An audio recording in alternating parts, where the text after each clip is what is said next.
Hello everyone. In this video, I will show you how to fix Roblox crashing after a Windows 11 update. First, clear the Roblox cache.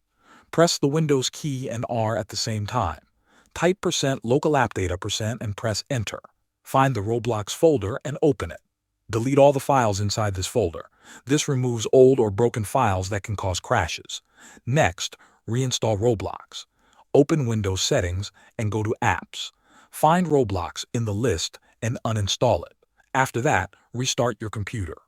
Once your PC turns back on, open your browser and go to the official Roblox website. Download and install the latest version. This makes sure you are using a clean and updated copy. Now, adjust compatibility settings. Find the Roblox player icon on your desktop. Right-click it and select Properties. Go to the Compatibility tab. Check the box that says Run this program in compatibility mode 4, then choose Windows 8. After that, check Disable full screen optimizations and also check Run this program as an administrator. Click Apply and then OK. Now launch Roblox again and check if the issue is fixed. These steps usually solve crashes caused by Windows updates. Thanks for watching.